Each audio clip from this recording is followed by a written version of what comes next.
কৃষ্ণৰাম প্ৰতিদিনে এমুঠি মাত্ৰ বুট সেৱন কৰি আমাৰ শৰীৰটোক কেনেদৰে সুস্বাস্থ্যৱান আৰু সতেজ কৰি ৰাখিব পাৰি এই বিষয়টোৱে আমি সকলোৱে ভালকৈ জানি লওঁ। আপুনি যদি হাঁহি ফূৰ্তিৰ মাজেৰে দিনবোৰ পাৰ কৰিব বিচাৰিছে তেনেহ'লে প্ৰতিদিনে এমুঠি বুট খাই থকাৰ চেষ্টা কৰক। মাত্ৰ এমুঠি বুটৰ নিয়মিত সেৱনে আপোনাৰ শৰীৰটোক সুস্বাস্থ্যৱান আৰু সতেজ কৰি ৰাখিব পাৰে। বুট যথেষ্ট পুষ্টিকৰ খাদ্য। বুট আমি ভাজি বা সিজাই খাব পাৰোঁ। ইয়াৰ উপৰিও কেঁচাই যদি বুট অংকুৰিত কৰি অৰ্থাৎ গজালি মেলাই খাব পাৰোঁ তেতিয়া আমাৰ শৰীৰৰ কাৰণে যথেষ্ট লাভদায়ক। বুটত carbohydrate, protein, vitamin, calcium, iron ইত্যাদি থাকে। বুটত 27% ফছফৰাছ আৰু 28% আইৰণ থাকে। বুটত থকা উপকাৰী উপাদানবিলাকে আমাৰ ৰক্তকোষ আৰু ৰক্ত সঞ্চালন কৰা ধমনী আৰু শিৰাবিলাকৰ প্ৰয়োজনীয় সংশোধন ঘটায়। লগতে হিমগ্ল'বিনৰ পৰিমাণ বঢ়াই আমাৰ কিডনীকেইটাক নিমখৰ পৰিমাণ বৃদ্ধিৰ পৰা বচাই ৰাখে। বুটত 28 গ্ৰাম আ থাকে।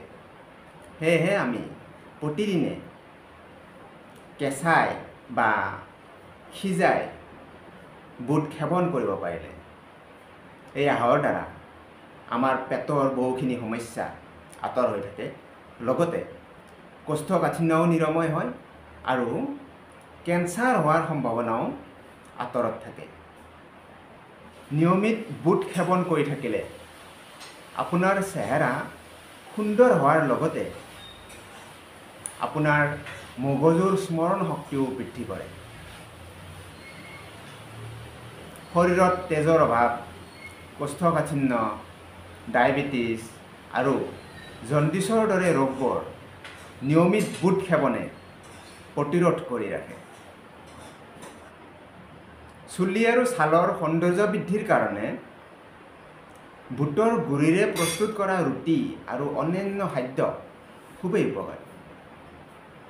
নিয়মীয়াকৈ বুট খাই থাকিলে আমাৰ চুলি সৰাও বন্ধ হয়, কাৰণ বুটত থকা প্ৰটিনে চুলিৰ গুৰিবোৰ মজবুত কৰি তোলে।